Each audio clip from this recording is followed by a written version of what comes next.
કહેવાય છે ને કે બોલે એના બોર વેચાય. આ એ જ કહેવતને સિદ્ધ કરે છે આપણા નડિયાદનું સંતરામ મંદિર.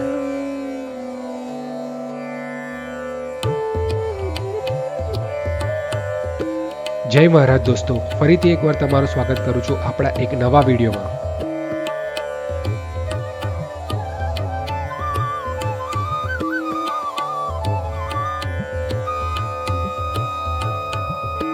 સંતરામ મંદિર. જેમ મેં આગળના વિડીયોમાં જણાવ્યું હતું કે સંતરામ મંદિર એક સુપ્રસિદ્ધ મંદિર છે.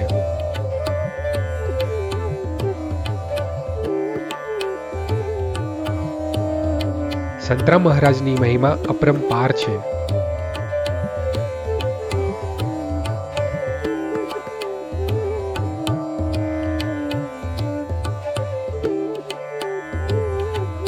યોગીરાજ અવધૂત શ્રી સંતરામ મહારાજ જ્યોત સ્વરૂપે બિરાજે છે.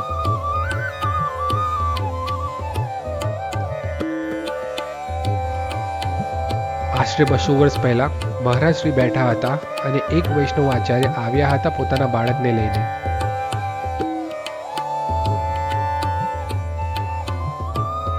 તેમણે મહારાજ શ્રીને જણાવ્યું હતું કે તેમનું સંતાન બોલતું નથી.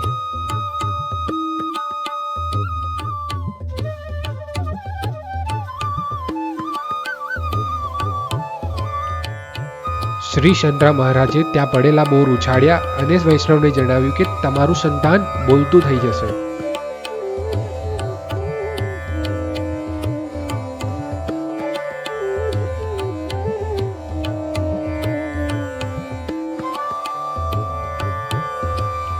વૈષ્ણવે પણ ત્યાં પડેલા બોર ઉછાળ્યા અને માનતા રાખી કે જો સંતાન બોલતું થઈ જશે તો હું ફરીથી બોર ઉછાળીશ.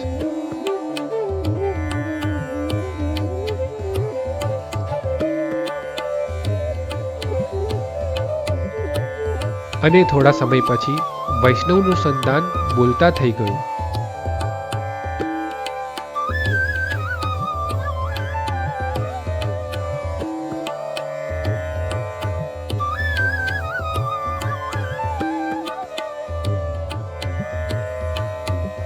વૈષ્ણવ આચાર્ય ફરીથી સંતરામ મંદિરમાં આવે છે અને પોષી પૂનમના દિવસે બોર ઉછાળે છે અને આ લોકવાયકા આખા જગતમાં પ્રસરી ગઈ.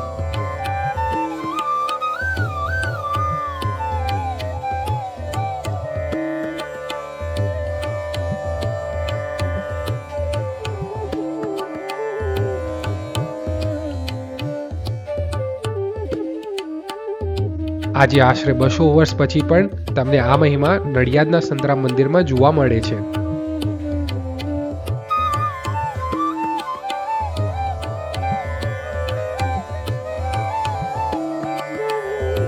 અહીંયા ભક્તો દૂર દૂરથી આવે છે અને માનતા રાખે છે અને માનતા પૂરી થયા બાદ ભક્તો તેમના સંતાનોને લઈને આવે છે અને બોર ઉછાળે છે.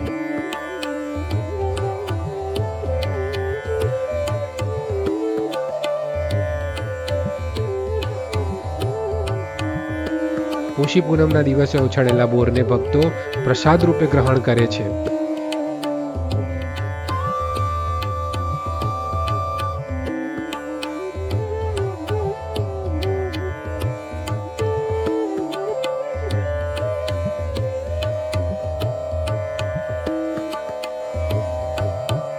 કહેવાય છે ને કે ડૂબતાને એક તણખલાનો સહારો જ કાફી છે. તો આ વિડીયો દ્વારા હું તમને વિનંતી કરવા માંગુ છું કે જો તમારા ઘરમાં કોઈ એવું બાળક હોય જે બોલી નથી શકતું કે બોલવામાં અસમર્થ છે તો એકવાર આ માનતા રાખીને પ્રયત્ન કરજો.